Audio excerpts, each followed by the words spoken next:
দেশে স্কুল শিক্ষার মান নিয়ে নীতি আয়োগের সাম্প্রতিক স্কুল এডুকেশন কোয়ালিটি ইন্ডেক্স রিপোর্টে শীর্ষস্থানে উঠে এসে নতুন ইতিহাস গড়ল পাঞ্জাব। মাত্র কয়েক বছরের ব্যবধানে রাজ্যটি 2020 সালে 27তম স্থান থেকে উঠে এসে এবার প্রথম স্থান অধিকার করেছে, যা শিক্ষাক্ষেত্রে এক অভূতপূর্ণ পরিবর্তনের সাক্ষ্য বহন করে। এই সাফল্যের পথে পাঞ্জাব পিছনে ফেলেছে দীর্ঘদিন ধরে শিক্ষার মানে এগিয়ে থাকা কেরল ও তামিলনাড়ুর মতো রাজ্যগুলিকেও। বিশেষজ্ঞদের মতে শিক্ষা ব্যবস্থার কাঠামোগত সংস্কার, আধুনিক প্রযুক্তির ব্যবহার, শিক্ষক প্রশিক্ষণের উন্নতি এবং ছাত্রছাত্রীদের সামগ্রিক বিকাশের ওপর জোর, এই সমস্ত পদক্ষেপই পাঞ্জাবের এই সাফল্যের মূল চাবিকাঠি।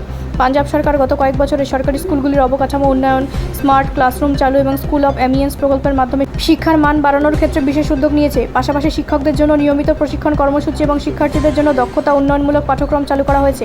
নীতি আয়োগের এই রিপোর্টে বিভিন্ন সূচকের ভিত্তিতে রাজ্যগুলিকে মূল্যায়ন করা হয়, যেমন শিক্ষার ফলাফল, অবকাঠামো, সমতা এবং প্রশাসনিক দক্ষতা। এই সমস্ত ক্ষেত্রেই পাঞ্জাব উল্লেখযোগ্য অগ্রগতি দেখিয়েছে। শিক্ষাবিদদের মতে পাঞ্জাবের এই সাফল্য অন্যান্য রাজ্যের জন্য একটি দৃষ্টান্ত হয়ে উঠতে পারে। দেশের সামগ্রিক শিক্ষার মান উন্নয়নে এই ধরনের উদ্যোগ অত্যন্ত গুরুত্বপূর্ণ বলেই মত তাদের। এই ঐতিহাসিক সাফল্য শুধু পাঞ্জাবের জন্য নয়, সমগ্র দেশের শিক্ষাক্ষেত্রের জন্য এক ইতিবাচক বার্তা বহন করেছে। ব্যুরো রিপোর্ট, রাষ্ট্রীয় প্রসার বাংলা।